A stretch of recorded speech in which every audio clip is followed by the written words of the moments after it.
저녁 예배 나오신 여러분 모두에게 하나님의 은혜와 평강이 가득하시기를 주님의 이름으로 축복합니다.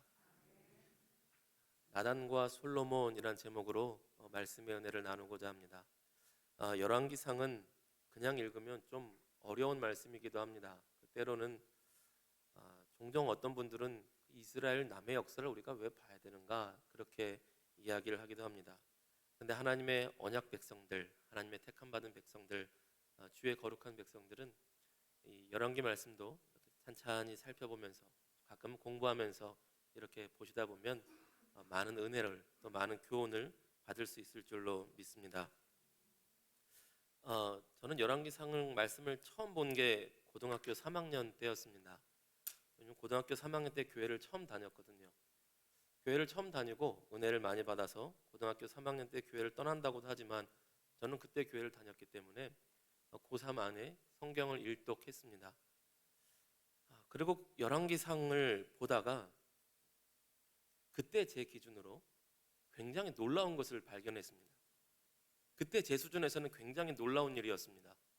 무엇이었냐면 열왕기상하를 쭉 읽다 보니까 왕이 10명이 넘는 거였습니다. 놀랍지 않으세요? 저는 그때 깜짝 놀랐습니다.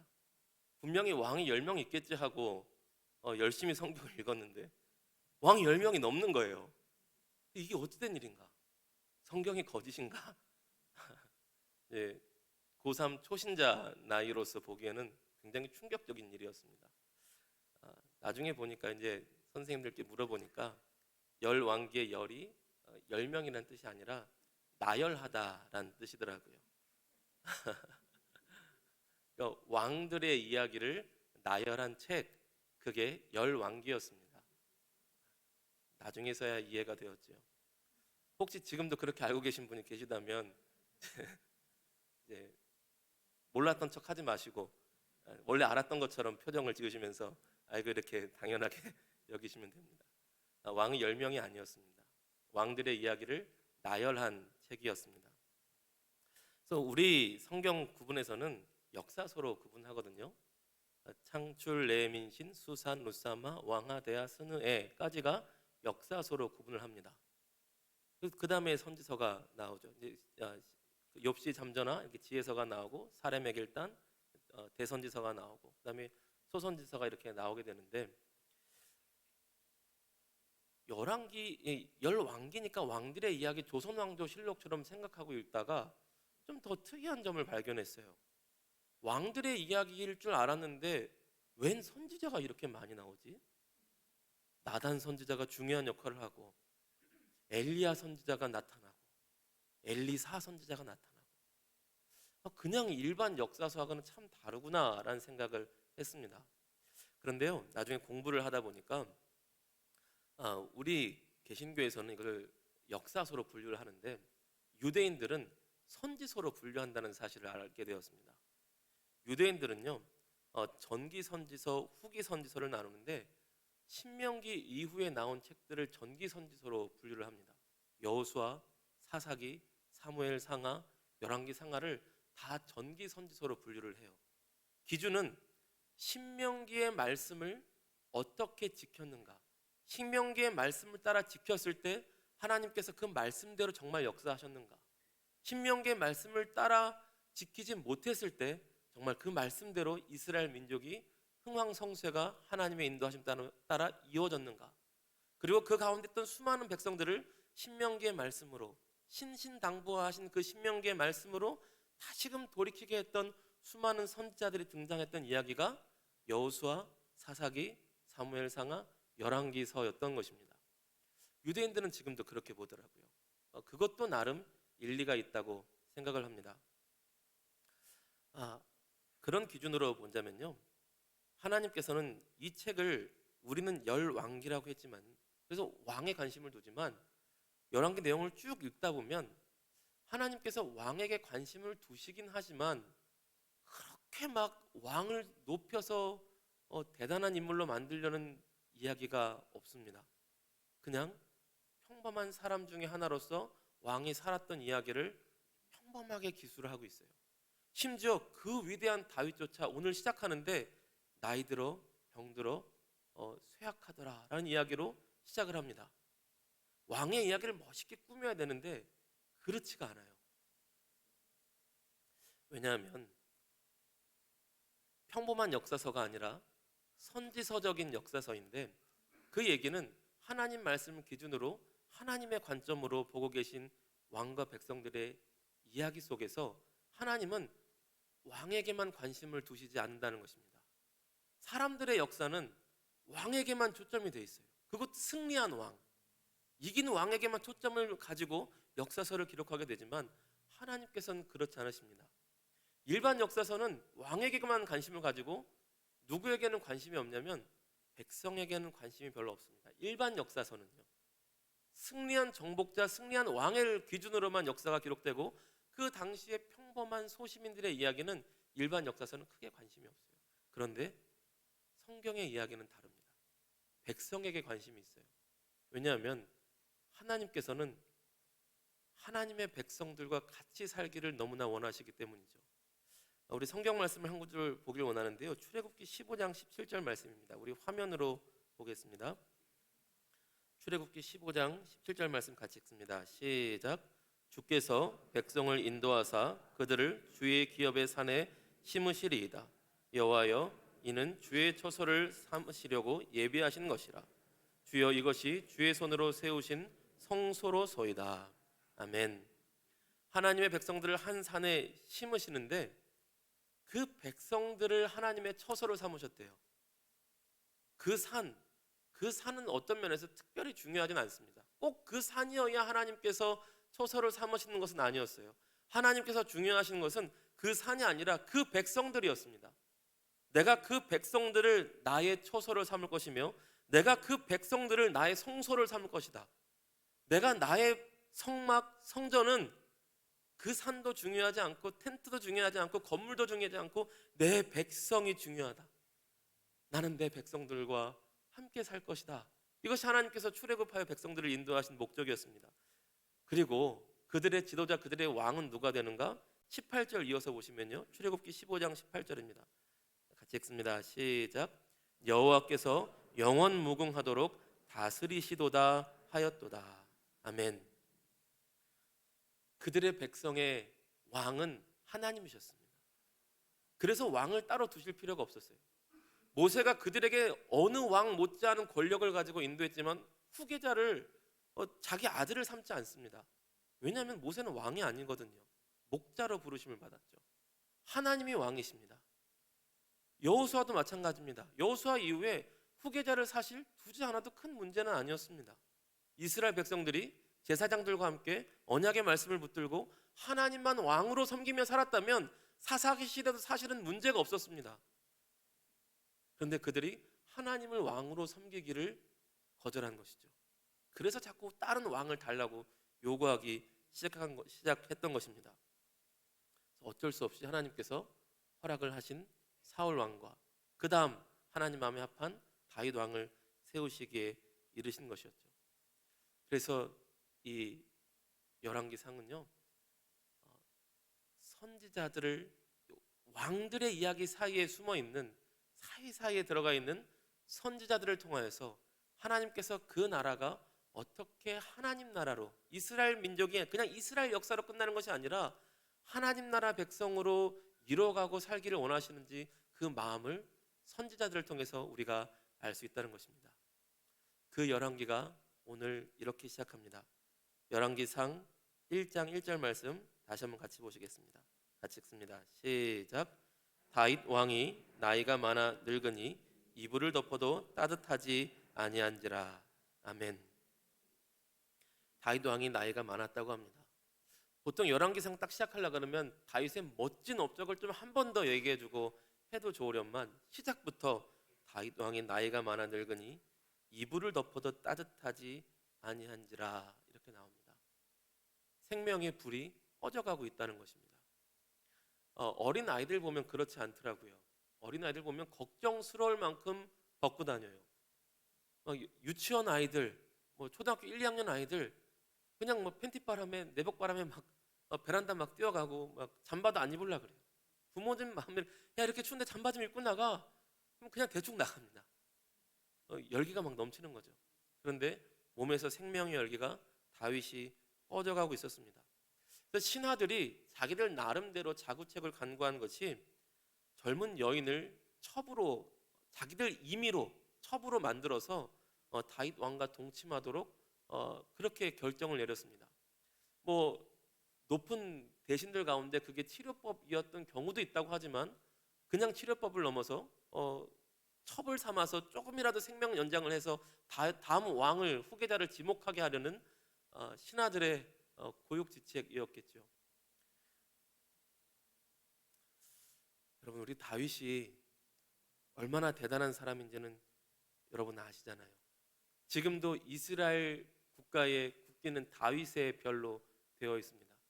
다윗은 예수님을 상징하는, 예표하는 사람입니다. 그런 다윗이 생명이 꺼져가고 있습니다. 무엇을 의미하냐면 메시아를 상징하는 어떤 위대한 하나님의 사람도 메시아는 아니라는 것입니다. 다윗이 아무리 대단해도 그는 예수님이 아닙니다. 다윗이 어마어마한 업적을 이뤘을지라도, 예수님을 상징하는 인물이 되었을지라도 그는 예수님이 아니고 메시아가 아닙니다. 그는 쇠잔에 가는 한 인간에 불과하다는 것입니다. 다윗뿐만 아니라 모세도 그렇고요, 엘리야도 그렇고요, 세례 요한도 그렇습니다. 여자 중에 낳은 자 중에 가장 큰 자라는 세례 요한도 마찬가지고, 그 어떤 사람도 아무리 대단한 사람이라도요, 그 사람은 메시아가 아닙니다. 그는 그리스도가 아니고 예수님이 아니십니다.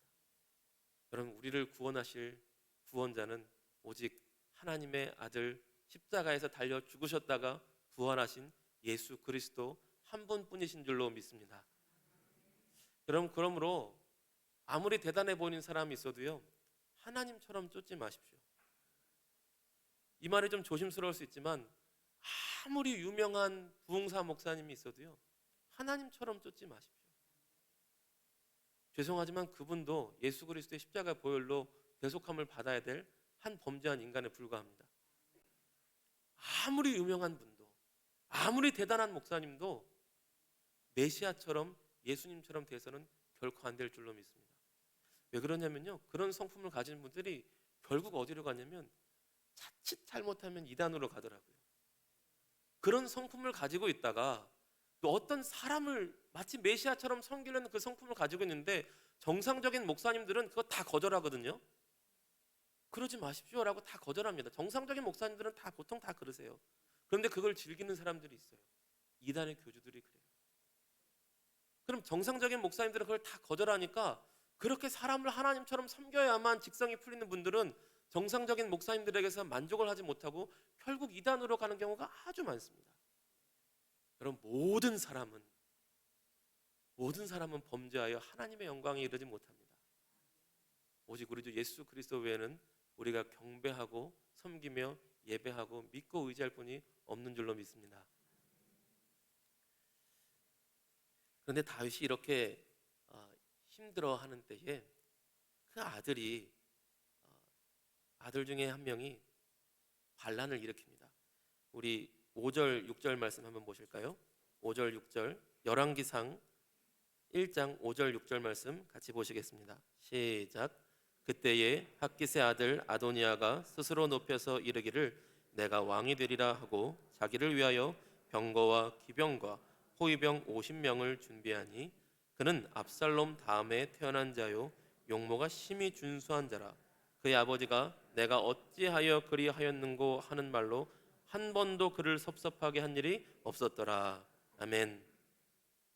다윗이 이렇게 좀 힘겨운 때가 됐더니요, 아도니아가 스스로 높여 이르기를 내가 왕이 되리라 하고 구테타를 일으켰습니다. 이게 참 어리석은 게요, 다윗의 첫째 아들은 암논인데 이제 성범죄를 일으켰다가 압살롬에게 죽었죠. 둘째 아들은 길르압인데 이름이 나왔다가 나중에 나오지 않습니다. 어렸을 때 죽은 것 같아요. 셋째 아들이 압살롬인데요, 반란을 일으켰다가 요압 장군에게 죽었습니다. 그 다음 넷째 아들이 바로 아도니아예요. 가만히 있으면 왕이 됩니다. 일반적으로는요. 가만히 있으면 왕이 되고, 심지어 어느 정도냐면 그 행실에 대해서 다윗 왕이 한 번도 네가 어때서 그러냐라고 말한 적도 없대요. 잘 살았던 거예요. 거기다가 우리 1장 7절을 보면요, 요압 장군과 제사장 아비아달도 이 아도니아의 편을 듭니다. 그러니까 누가 보더라도 아도니아가 왕이 될 사람이었던 거예요. 나이로도 보나, 연륜으로도 보나, 행실로도 보나, 다음 연차로도 보나, 아도니아가 왕이 돼야지. 오죽하면 다윗의 군대 장관이었던 요압이 같이 편을 들어주고 제사장 아비아달이 같이 편을 들어주겠습니까? 가만히 있으면 왕이 되는데 내가 왕이 되겠다 하고 구테타를 일으킵니다. 그리고 사람들을 다 불러들여요. 잔치를 벌이자. 내가 왕이 되었음을 선포하겠노라. 다윗이 아직 있는데. 그런데 부르지 않은 사람들이 있습니다. 우리 1장 8절 말씀 한번 보겠습니다. 1장 8절 같이 읽습니다. 시작. 제사장 사독과 여호야다의 아들 브나야와 선지자 나단과 시므이와 레위와 다윗의 용사들은 아도니아와 같이 하지 아니하였더라. 아멘. 이 같이 하지 않은 게 아니고요, 안 불렀습니다. 밑으로 우리가 쭉 읽다 보면 안 불렀어요. 왜 안 불렀냐면 내가 왕이 되는데 방해될 인간들은 안 부른 겁니다.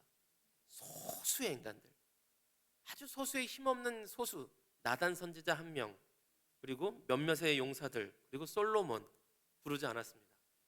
그리고 왕이 되는 순간 다 처단할 명단이었던 것이죠. 하나님께서는 정말 이것을 기뻐하셨을까? 이 아도니아가 왜 그랬을까? 아도니아는 사실 알았습니다. 하나님께서는 나단 선지자를 통하여서 솔로몬을 왕을 삼으실 것을 알았어요. 알았기 때문에 좀 이렇게 성급하게 반란을 일으킨 겁니다.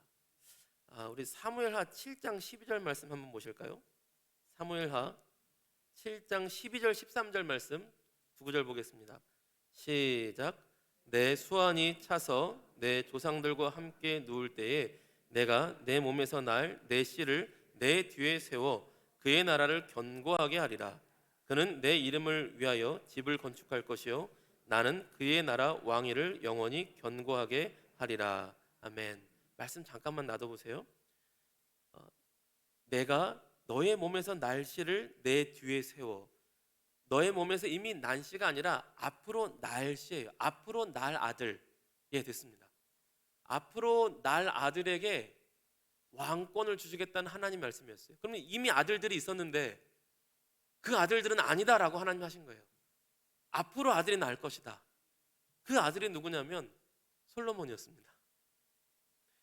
사무엘하 12장 24절에서 25절 말씀 한번 보실까요? 사무엘하 12장 24절에서 25절입니다. 시작. 다윗이 그의 아내 밧세바를 위로하고 그에게 들어와 그와 동침하였더니 그가 아들을 낳음에 그의 이름을 솔로몬이라 하니라. 여호와께서 그를 사랑하사 선지자 나단을 보내 그의 이름을 여디디아라 하시니 이는 여호와께서 사랑하셨기 때문이라. 아멘. 하나님께서 말씀을 주셨어요. 여태까지 있는 아들들이 아니라 앞으로 있는 아들이 너의 왕위를 이을 것이다. 그러고 있다가 솔로몬이 태어났는데 하나님께서 나단 선지자에게 말씀을 주셔서 야, 내가 그 솔로몬을 사랑한다. 너는 솔로몬이라고 이름 지었지만 나도 그에게 이름을 지을 것이다. 내가 주는 이름이 무엇이냐? 여디디아다. 무슨 뜻이냐? 여호와께서 그를 사랑하셨노라. 누가 보더라도 솔로몬이 왕이에요. 사람들이 다 알았어요.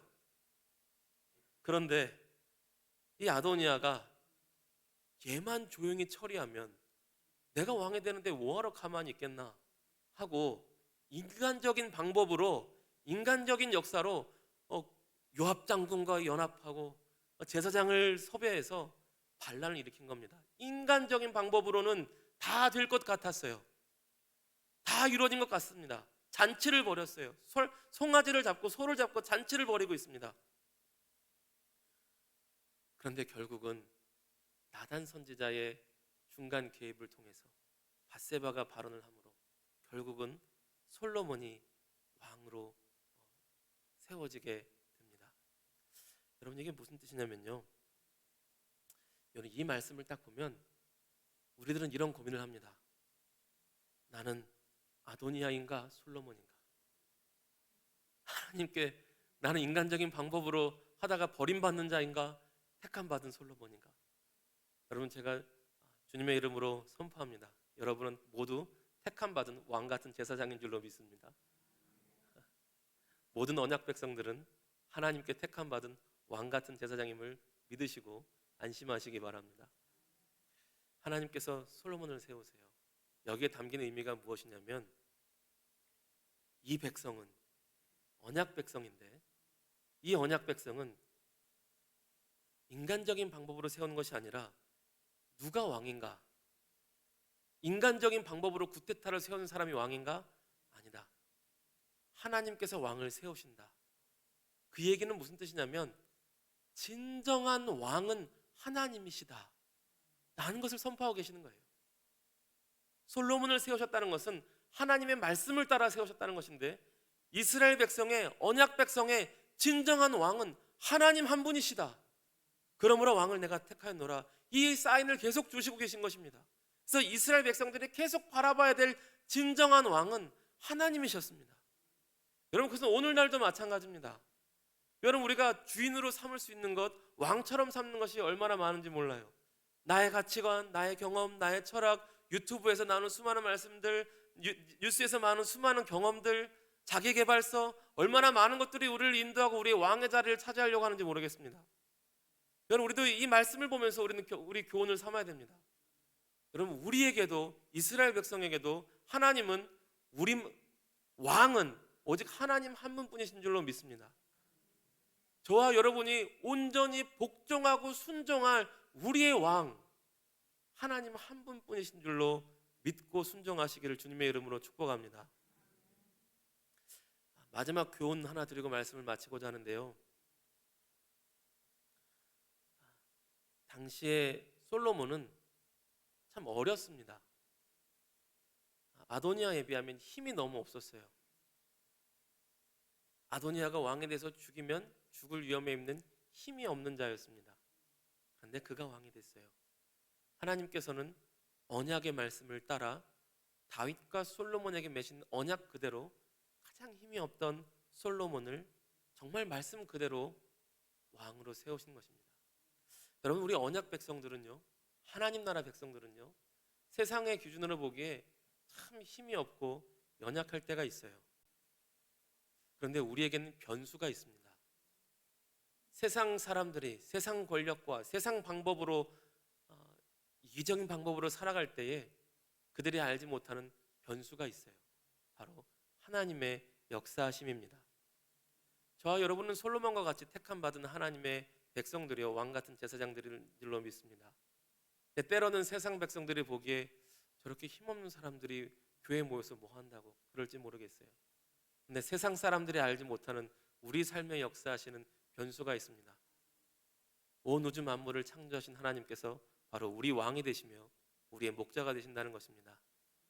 솔로몬의 하나님이 저와 여러분의 하나님이신 줄로 믿습니다. 솔로몬을 붙드시는 하나님께서 저와 여러분을 붙드시는 줄로 믿습니다. 솔로몬을 내 사랑하는 아들이라 여디디아라 하신 하나님께서 저와 여러분을 내 사랑하는 아들이요 내 사랑하는 딸이라고 말씀하시는 줄로 믿습니다. 하나님 한 분만 왕으로 섬기시며 하나님의 사랑 가운데 거하는 거룩한 하나님 백성들이 다 되시기를 주님의 이름으로 축복합니다. 기도하겠습니다. 좋으신 하나님 아버지, 감사합니다. 주께서 언제나 우리와 함께해 주시는 그 은혜에 감사와 찬양을 올려드립니다. 사랑하는 하나님 아버지, 저희는 하나님의 은혜로 택함받은 언약의 백성들입니다. 하나님, 세상 사람들이 보기엔 당시의 솔로몬처럼 힘없고 작을지 모르지만 우리에게는 하나님이 계십니다. 하나님이 우리 왕이십니다. 하나님이 우리의 목자십니다. 하나님, 그러므로 하나님만 의지하며 하나님 안에서 기뻐할 수 있습니다. 세상 사람이 알 수 없는 하나님께서 주시는 하나님 백성들의 기쁨과 평안과 감사와 은혜를 만끽하며 살아갈 수 있는 복된 하나님의 백성들이 다 되게 하여 주시옵소서. 주께서 오늘도 우리와 함께 하심을 감사드리며 또한 이번 한 주도 또한 영원토록 우리와 함께 하심을 감사와 찬양을 드리며 너무나 좋으신 우리 구주 예수 그리스도의 이름 받들어 감사하며 기도 올리옵나이다. 아멘.